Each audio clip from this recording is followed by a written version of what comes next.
paz do nosso Senhor, amados irmãos. Meus irmãos, não há pouco tempo nós estamos fazendo exposições do livro de Tiago. Então nós vamos retomar hoje. Então eu convido os irmãos a abrirem em Tiago 3. Nós vamos completar esse capítulo.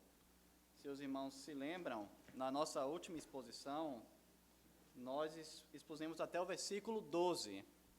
Agora nós vamos finalizar o capítulo, ou seja, nós vamos ler os versículos 13 até o versículo 18. Repito, Tiago 3, nós vamos ler dos versículos 13 até o versículo 18. Eu inicio a leitura, depois os irmãos leem em seguida, ok?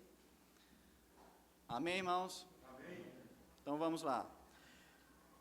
Quem entre vós é sábio e inteligente, mostre mansidão de sabedoria, mediante condigno proceder em suas obras.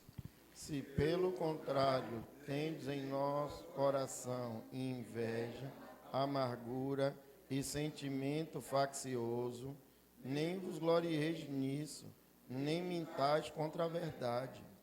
Esta não é a sabedoria que desce lá do alto, antes é terrena, animal e demoníaca.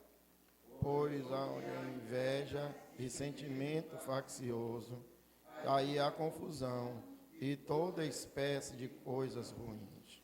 A sabedoria, porém, lá do alto é, primeiramente, pura, depois pacífica, indulgente, tratável, plena de misericórdia e de bons frutos, imparcial, sem fingimento. Ora, é em paz que se semeia o fruto da justiça, para os que promovem a paz. Amém. Vamos orar mais uma vez, irmãos. Bondoso Deus, nós te agradecemos pela tua palavra, Deus, por nos permitir estarmos aqui hoje, meu Deus, para escutar. E eu clamo ao Senhor, meu Deus, por tua misericórdia, para que tu abra o entendimento, meu Deus, para que nós possamos aprender mais de ti, meu Deus, não somente aqui nessa igreja, meu Deus, mas toda igreja onde o evangelho verdadeiro é pregado, meu Deus. Eu te peço, meu Deus, que tu tenha misericórdia de mim, meu Deus, que vou expor tua palavra, meu Deus, falar do Senhor em tua presença, Pai. Tende misericórdia, Deus, conceda-me graça de falar tão somente o que provém de ti, meu Senhor. Abra o entendimento da tua amada igreja, meu Deus, e que essa mensagem sirva para a sua edificação, meu Deus, e crescimento. Em nome do Senhor Jesus eu oro a ti. Amém. Irmãos, o que é ser sábio? A figura que a gente imagina quando a gente pensa numa pessoa sábia, muitas vezes é aquele eremita, né, que a gente constrói em nosso imaginário, aquela pessoa isolada, talvez com a barba grande. Talvez a gente tenha outra imagem de acordo com o nosso contexto, algum familiar que a gente tem, mas quase sempre a gente associa a pessoas mais velhas. Embora os anos vividos, se vividos aos pés do Senhor, verdadeiramente moldem o nosso caráter, nós temos que fazer uma diferenciação. A sabedoria concebida pelo mundo e aquela que vem do alto. São duas coisas que são distintas. Recusar-se a mentir quando é solicitado, por exemplo, até por uma chamada de telefone, né? Alguém diz, quando me ligar aí, diga que eu não estou aí. Sobre o risco de perder o emprego, não parece sábio se você olha à luz dos olhos do mundo. Não parece sábio você fazer uma atitude pequena dessa para obedecer à sua fé. Mas isso é um exemplo da distinção. Caminhar um caminho mais difícil, renunciando desejos devido a promessas futuras, parece loucura, porque nossa vida aqui nessa terra, nós não temos promessas que será fácil. Pelo contrário, por seguirmos a nossa fé, nós somos considerados todo dia como ovelhas para o matadouro. Então veja, se nós fôssemos seguir isso daqui à luz dos olhos do mundo, é uma loucura você viver em sofrimento nessa vida, sem garantias, à espera de algo que ainda está no porvir. Mas é precisamente isso que Tiago traz. A sabedoria não é uma entidade genérica, ela é uma loucura para o mundo. Ela não é como um salário que vai cair na conta ao final do mês. Você não vai ganhar sabedoria simplesmente por estar vivendo. E é impossível separar a sabedoria de sua fonte. A sabedoria que vem de Deus, ela vai ter as características de onde provém.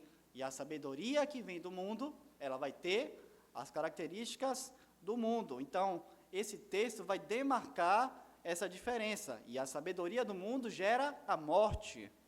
E aos que pertencem a ela, os que reiteradamente usam dela, continuamente se lançam mão dela, estão mortos. Com isso, o título da mensagem é A Verdadeira Sabedoria. Meus irmãos, como nós temos um certo tempo já expondo, né, e o contexto foi apresentado lá atrás, uns 2 meses atrás, eu vou fazer um breve apanhado para que a gente retome. Essa carta é escrita por Tiago, o irmão de sangue de Jesus, como a gente viu, as provas se encontram na Escritura. Caso você não se lembre, eu recomendo que você olhe lá no canal da igreja, né? A gente tem as mensagens anteriores, onde a gente expôs a base para isso daqui. E ela foi escrita no tempo que a igreja primitiva tinha uma perseguição intensificada, e os irmãos estavam se espalhando devido a essa intensa perseguição, e nesse processo eles levavam a palavra do Senhor. Tiago também é uma espécie de livro de provérbios no Novo Testamento, nós falamos isso, tem muitas aplicações práticas aqui em Tiago, sobre maledicência, sobre preguiça, sobre planejamento, sobre vida na comunidade. É um livro muito voltado para a prática. A nossa última mensagem expôs precisamente sobre a questão da maledicência. Tiago inicia o capítulo 2 afirmando que as obras, elas acompanham a fé verdadeira, ninguém é salvo por obras, ninguém é salvo pelo que faz ou pela sua obediência, mas pelo que Cristo fez. Mas Tiago vem, depois de colocar isso, ele coloca, mas você tem que demonstrar isso no seu viver. Se você foi alcançado, isso tem que se demonstrar. E no capítulo 3, numa espécie de exemplificação, ele falou sobre a maledicência. Ele falou sobre como as relações interpessoais devem ser moldadas à luz da palavra e sobre como é pecaminoso você maldizer o seu irmão.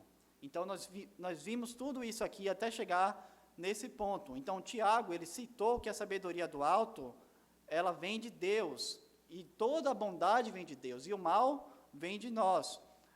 E agora ele vai reatar esse tema da sabedoria, mas aplicado dentro desse contexto. Então, vamos ler novamente o versículo 13 para iniciar a nossa exposição. Quem entre vós mostre em mansidão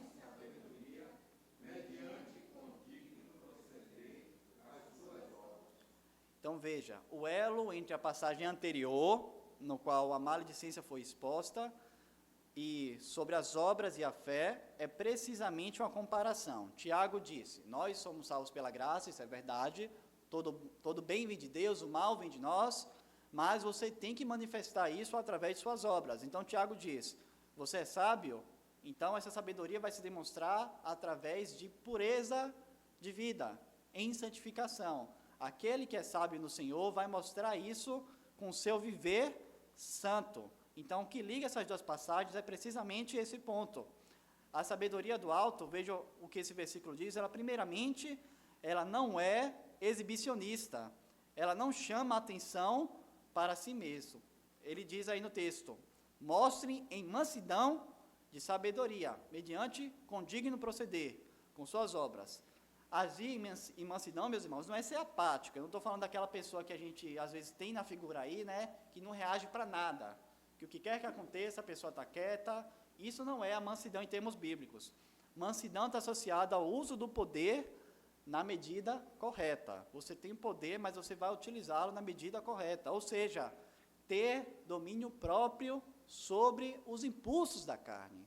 Então, demonstrar sabedoria em mansidão é ter o domínio próprio, você vai utilizar isso dentro do contexto adequado, você não vai chamar a atenção. Tiago diz, quem entre vós é sábio e inteligente, se mostre sábio e inteligente. Ele diz, mostre em mansidão, ou seja, exercendo isso que Deus te deu de modo adequado e mediante condigno proceder, ou seja, suas ações vão testificar, então, o que você está falando de modo correto.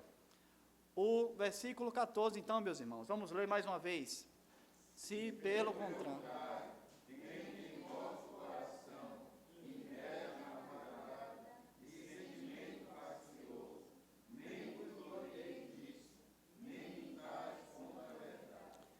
veja, tendes em vosso coração coração, dentro do contexto da Escritura, ela não se refere a uma emoção genérica, não se refere a um sentimentozinho que você vai ter aqui, uma quenturinha e depois vai passar. Ou uma tristeza, não é sobre isso. Tendes em vosso coração e tendes em vosso ser, em tudo que você é. O coração no original aqui se refere precisamente aos que suas decisões mostram, que é o centro de sua vida. Então, se você tem no seu coração, se o seu proceder, se o que você decide, se as coisas que vocês fazem demonstram uma inveja amargurada e um sentimento faccioso, nem vos glorieis disso. Agora, vamos separar um pouquinho, né? Inveja amargurada e sentimento faccioso. Vamos falar sobre cada um desses aspectos. Inveja amargurada vai apontar para uma atitude de autopromoção, ou você é melhor do que os outros. Então, esse é o primeiro sentimento que vem. Se essa sabedoria ela se demonstra através de uma inveja, isso não vem do alto.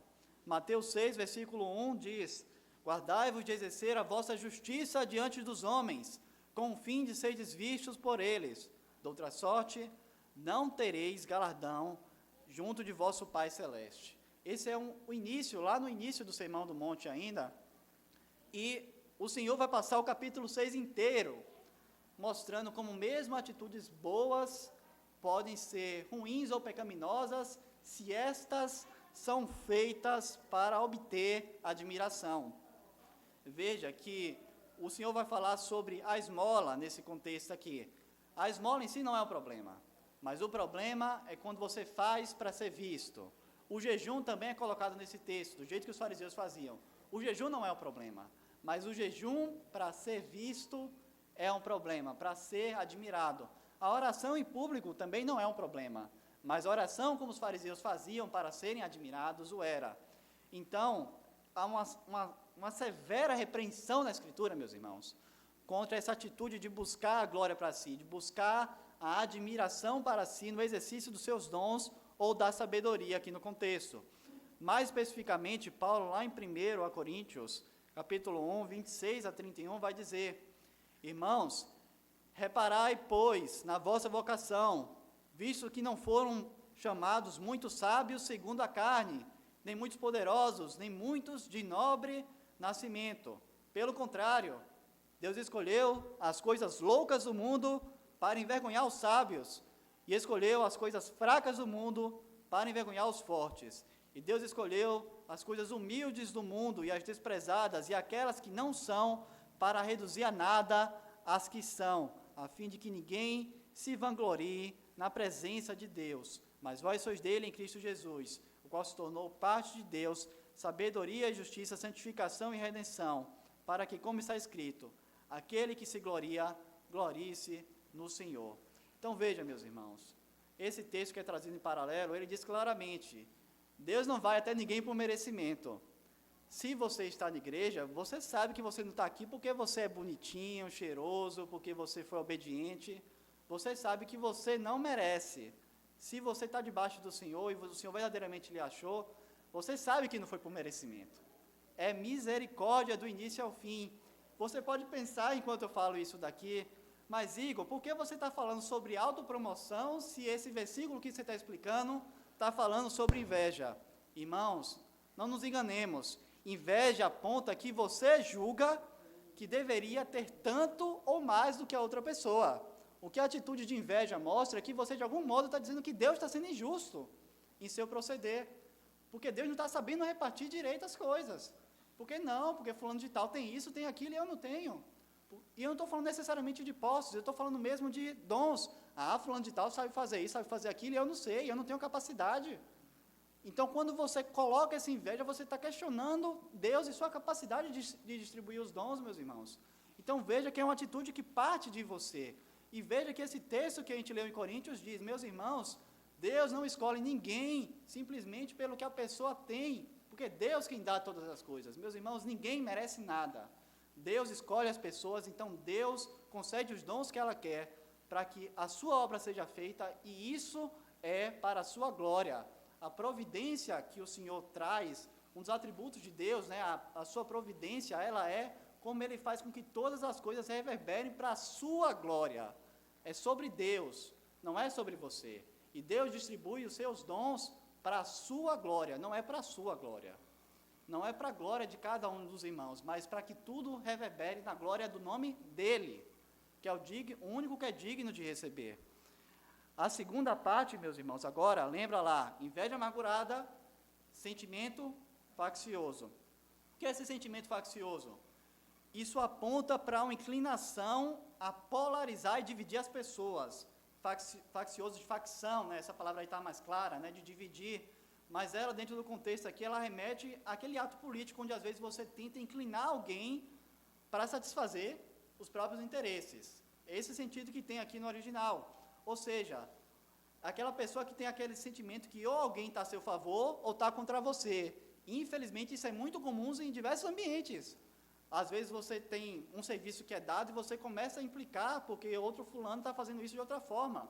A gente tem João Batista e Jesus na Escritura como exemplo disso. Os discípulos de João Batista vão reclamar com ele porque as pessoas estavam saindo para ir atrás de Jesus.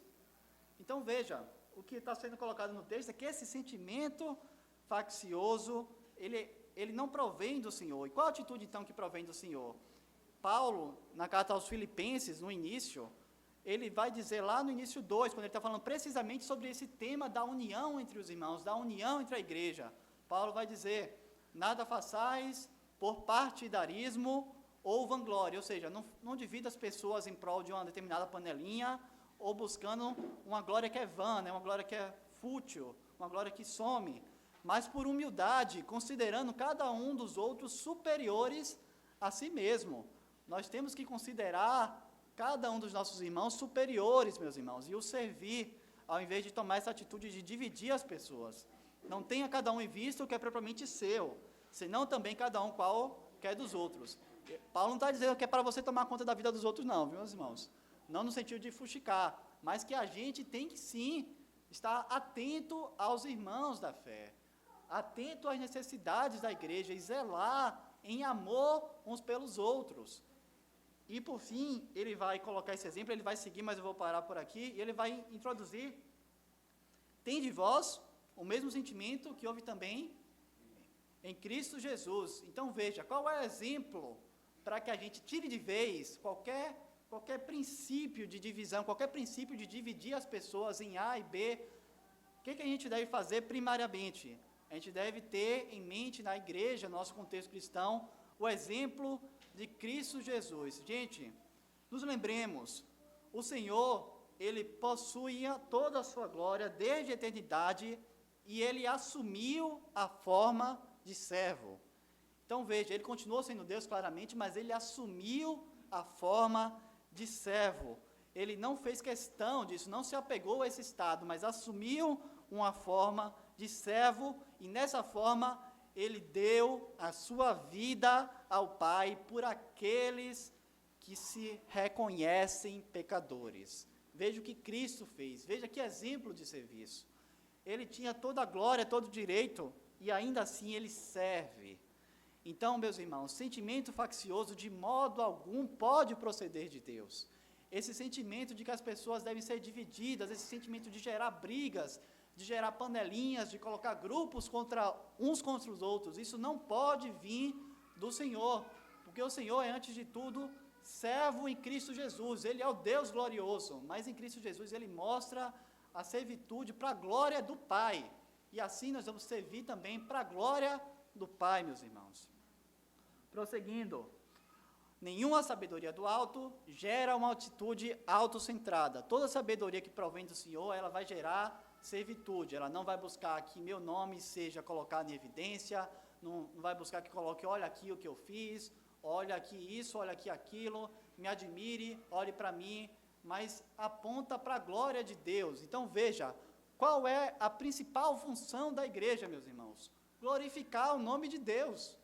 Esse que é o principal intuito da igreja, levar o nome do Senhor para a sua glória e exaltar o seu nome, meus irmãos.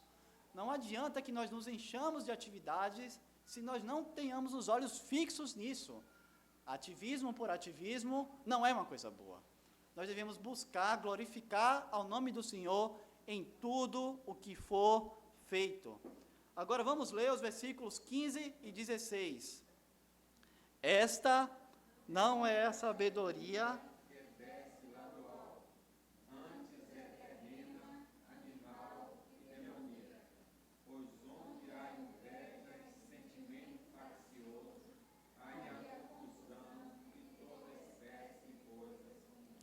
Meus irmãos, a lógica da Bíblia, ela é binária, ou seja, se você não está com Deus, você está com o mundo e com os demônios. Não existe meio termo, não existe amigo do Evangelho. Ou você está sob a ira de Deus, ou você é um filho de Deus que teve seus pecados pagos na cruz de Cristo, que está arrependido e busca viver para a sua glória. Então veja que Tiago demarca isso claramente nesse versículo. Se você tem inveja do seu irmão, essa inveja amargurada que julga que você merece mais, que você merece ser visto, que você merece ser exaltado, que você busca dividir a igreja em relação a isso não é a sabedoria que vem de Deus. O que ela é? Tiago diz que ela é terrena, ou seja, ela é desse mundo aqui, ela não está ligada verdadeiramente ao Senhor, ela é animal, ou seja, ela é instintiva, não tem domínio próprio. Lembra que nós falamos de domínio próprio logo no começo? Uma coisa que é instintiva aponta, nesse contexto, algo que não exerce domínio próprio. E, por fim, demoníaca. Então, veja, meus irmãos, Tiago não é leve. Então, por isso que esse texto é pesado. Se as pessoas têm continuamente, não estou falando atos pontuais, mas se continuamente busca a autopromoção, busca exaltação, tem esse sentimento de amargura, essa sabedoria é terrena, animal e demoníaca. Ela não pertence ao Senhor. Ela é alguma coisa que está contra o Senhor, está em rebelião com o Senhor. E veja que Tiago diz, pois onde há inveja e sentimento faccioso, aí há confusão e toda espécie de coisas ruins. Não se engane, meus irmãos. Não se engane, mas foi apenas uma atitude, é apenas esse meu problema. Meus irmãos, se você não consegue lutar contra o pecado, se você tem o pecado domesticado e você não se incomoda por isso, talvez você esteja morto. Meus irmãos, nenhum que foi verdadeiramente achado com o Senhor vai se conformar, ainda que por algum motivo ele se desvie algum período, tem que estar a luz acesa o tempo todo. Eu tenho que voltar, isso está errado, eu tenho que mudar. Se você se acomoda, se você faz do seu animal um bicho de estimação, que você guarda e fala, não, mas eu sou bom em outras coisas, então eu posso ficar tranquilo em relação a isso daqui. Meus irmãos, isso é um sinal sério de morte espiritual. Veja, Tiago diz, aí a confusão em toda espécie de coisas ruins. A manifestação de um pecado que não é repreendido, contra o qual você não luta continuamente, isso é uma manifestação de um problema ainda maior. Toda espécie de coisas ruins estão nesse coração. Meus irmãos, não levemos isso levemente. Colossenses 3, de 1 a 5, Paulo vai dizer, portanto, se fostes ressuscitados juntamente com Cristo, buscai as coisas lá do alto, onde Cristo vive, assentado à direita de Deus. Pensai nas coisas lá do alto, não das que são daqui da terra, porque morreste, e a vossa vida está oculta juntamente com Cristo, em Deus. Quando Cristo, que é a nossa vida, se manifestar, então vós também sereis manifestados com Ele em glória. Fazei, pois, morrer vossa natureza terrena, prostituição, impureza, paixão lasciva, desejo maligno e avareza, que é idolatria. Então veja como é que está construído esse texto aqui. Ele inicia dizendo que se você foste ressuscitado com Cristo, se você morreu com Cristo, se seus pecados foram pagos com Cristo, então busquem as coisas onde o seu Senhor vive. Se você está unido com Cristo, então você também está lá de certa forma. É o que a gente chama a nossa doutrina de união mística. Então, se você está unido com o Senhor, então você tem que fazer morrer as coisas que são daqui, para que cada dia você experiencie mais disso. Veja, pensai nas coisas lá do alto. Ele começa com nível de pensamento, não das que são daqui da terra, porque morreste, a vossa vida está oculta juntamente com Cristo. Então veja que ele retoma, se vocês ressuscitaram é porque vocês morreram com Cristo. Então se vocês ressuscitaram e estão com Cristo é porque vocês morreram com Ele. E veja que o texto segue, quando Cristo, que é a vossa vida, se manifestar, então vós também sereis manifestados com Ele em glória. Ou seja, se você faz morrer essa natureza, Cristo vai se manifestar, e a glória do Senhor, para o Senhor, irá se fazer visível em sua vida. Então veja que todo ser do crente, ele vai sendo progressivamente e continuamente moldado à imagem do Senhor. Eu não estou falando que você se converte, você de súbito vai virar santo.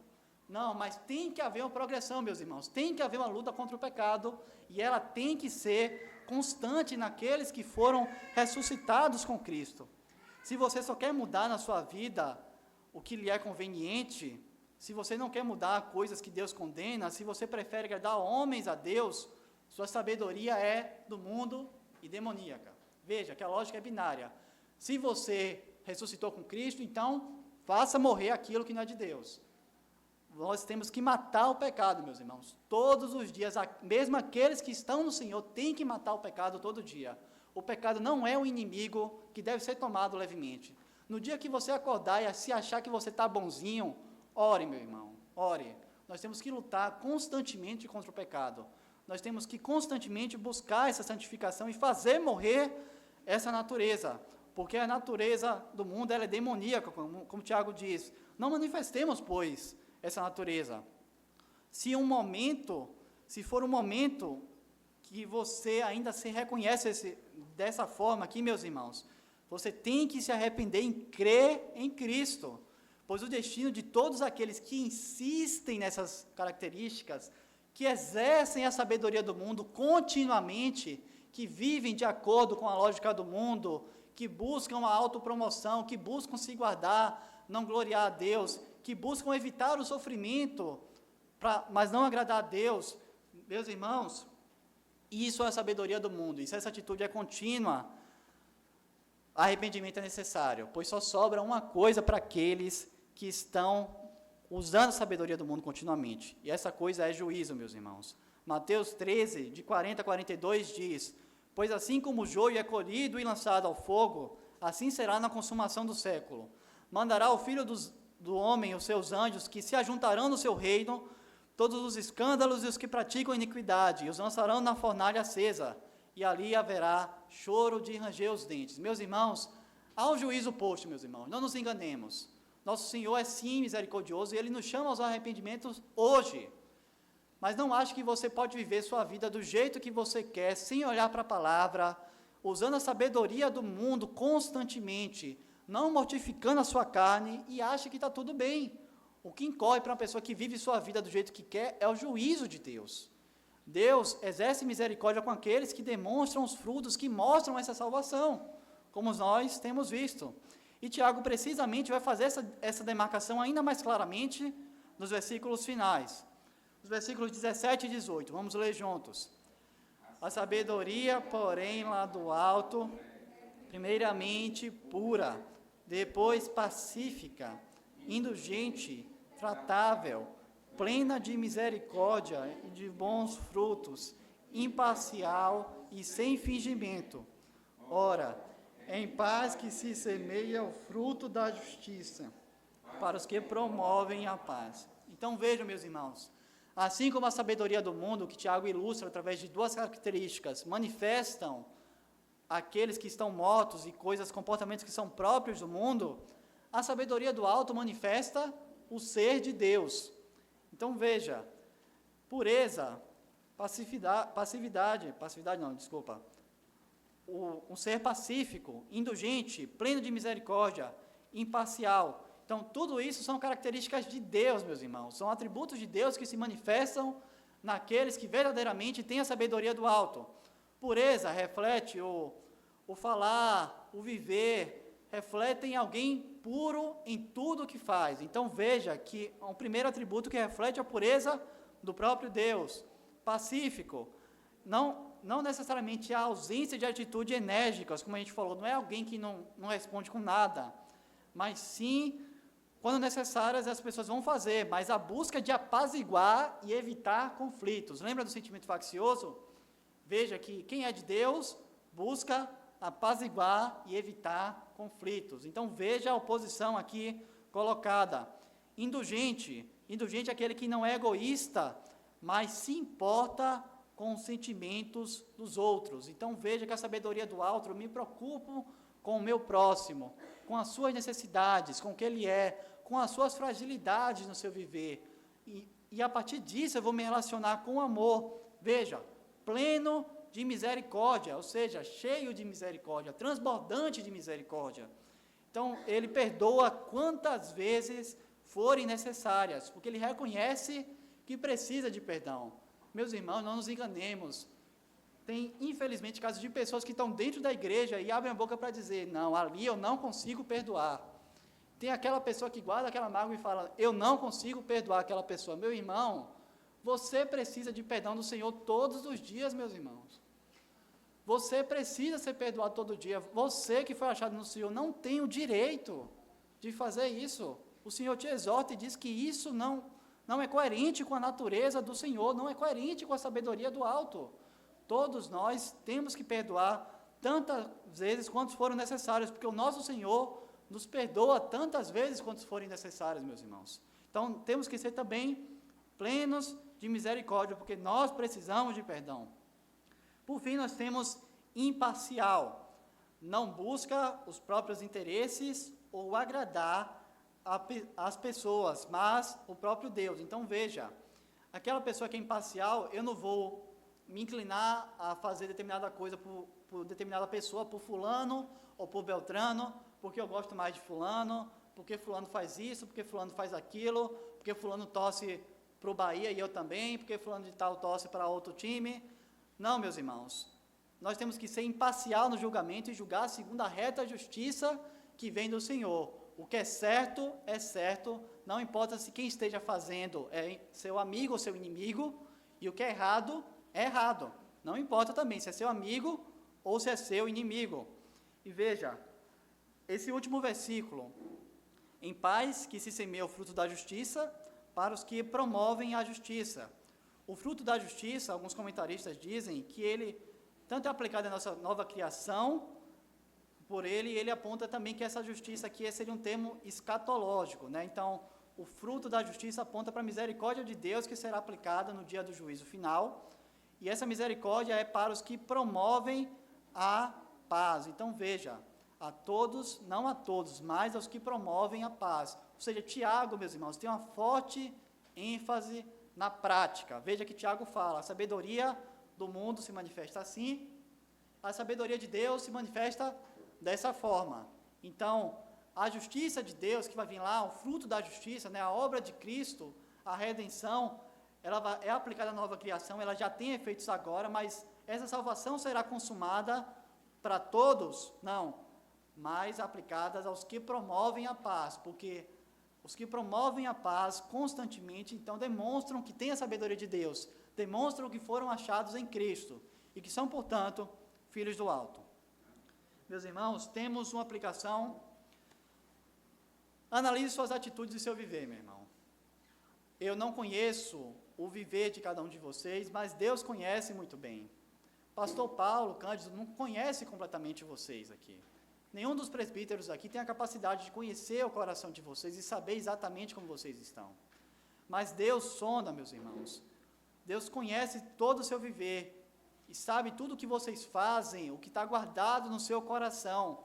E vejam, meus irmãos, esse Deus é bom. E veja, nós naturalmente, sem sermos achados pelo Senhor, não somos bons. Isso deve gerar uma atitude de temor ao Senhor. O que é que um Deus bom vai fazer comigo? Então pensem, meus irmãos, sua sabedoria, ela verdadeiramente é do alto? Os frutos do seu viver manifestam um coração que foi achado pelo Senhor? Eu não estou falando aqui sobre perfeição, porque isso vai ser só na eternidade. Mas você percebe que onde há pecado, há arrependimento e luta para mortificação, ou seu pecado está domesticado? Você acha que você pode deixar de falar com as pessoas? Você acha que você tem o direito de não perdoar alguém? Você acha que você pode viver do jeito que você quer? Não, Deus vem até aqui, mas essa área aqui eu vou manter do meu jeito. Então, meus irmãos, pensem se existe alguma coisa. Você luta para agradar a Deus ou você está fazendo o que é conveniente? Sua obediência a Deus vai até onde lhe é conveniente, onde você não se coloca em problema. Você reconhece que tem vivido como deveria diante de Deus? Se você acha que você não está vivendo, meu irmão, se arrependa. Existe salvação em Cristo Jesus. E o dia é hoje. Você não sabe quando você será cobrado pelas suas obras, meus irmãos. Você não sabe quando você vai partir ou quando o Senhor vai voltar para te julgar. Se você acha que de algum modo você não está vivendo como deveria, então, meus irmãos, nós lemos o texto aqui, a parte, e diz: porque Deus amou o mundo de tal maneira que deu o seu Filho unigênito para que todo aquele que nele crê não pereça, mas tenha a vida eterna. Porquanto Deus enviou seu Filho ao mundo, não para que julgasse o mundo, mas para que o mundo fosse salvo por ele. Quem nele crê não é julgado, mas o que crê já está julgado, porquanto não crê no unigênito Filho de Deus. Então veja que nesse texto João diz claramente, Jesus não veio para condenar o mundo, porque se você não crê em Jesus, você já está condenado. Esse é o ponto do texto. Deus amou os seus filhos a tal ponto que ele proveu uma grande salvação aos que creem. E crer está associado ao que você faz. Não adianta que você dizer que creu no Senhor e você vive sua vida do jeito que você quer, meus irmãos. Sem santidade, ninguém verá a Deus. A marca que nos testifica que verdadeiramente somos achados é uma busca contínua por santificação. Mas veja, se você luta contra o pecado, meu irmão, se anime. Se você sofre contra aquele pecado que você luta, se anime. Porque isso provém de Deus. Busque a sabedoria do alto, meu irmão. Busque lutar contra o pecado, porque em Cristo há salvação. Bem-aventurados aqueles que choram, porque serão consolados. Todo aquele que se reconhece miserável encontrará misericórdia. Oremos ao nosso Deus, meus irmãos. Amado Deus, Pai bendito, Tu és santo, Deus, e nós te exaltamos, porque Tu nos concedeste a Tua palavra, onde Tu te revelas, meu Pai. Tenha misericórdia, Deus, desses que se dirigem a Ti, meu Deus, mediante o Teu Filho, Pai. Porque, meu Senhor, nossa natureza adâmica ainda está em nós, meu Deus. Pai, nós pecamos tantas vezes contra Ti, meu Deus, mas Te clamamos, meu Senhor, que Tu sopre Teu Espírito, meu Deus, que Tu nos encha do Teu Espírito, meu Senhor, no qual não há dissolução, meu Pai, para que nós possamos manifestar os frutos, meu Deus, que testificam, meu Deus, que fomos achados em Ti, para a glória do Teu nome, meu Senhor. Pai, amado Pai, nós Te pedimos, meu Senhor, nos concede glorificar o Teu nome com o nosso viver, meu Senhor, que diminua, meu Deus, o nosso ser, meu Deus, que diminua nossa busca por autoexaltação, meu Deus, que nós nos humilhemos na Tua presença, meu Deus, que busquemos a glória do Teu nome, Pai. Te pedimos, meu Deus, que Tu traga, meu Deus, arrependimento a todos quanto que ainda não Te professam, meu Deus. E se há alguém aqui, meu Deus, que ainda não está diante de Ti, meu Senhor, que demonstra através da constante rebelião contra Ti, meu Deus, que o Senhor possa trazer a Sua misericórdia e arrependimento em Cristo Jesus, Pai. Que o Senhor possa, meu Deus, verdadeiramente regenerar esse coração, meu Deus, colocar um coração de carne e fazer com que eles creiam em Cristo Jesus, meu Deus. Nos enche o Teu Espírito, meu Deus, e manifesta o Teu nome, meu Deus, nesse século, meu Deus.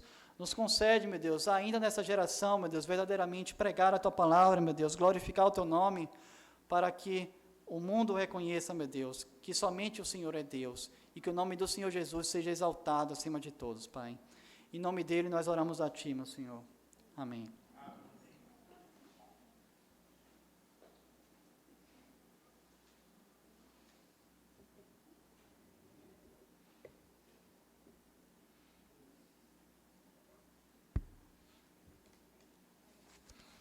Seguir a paz com todos e a santificação, sem a qual ninguém verá a Deus.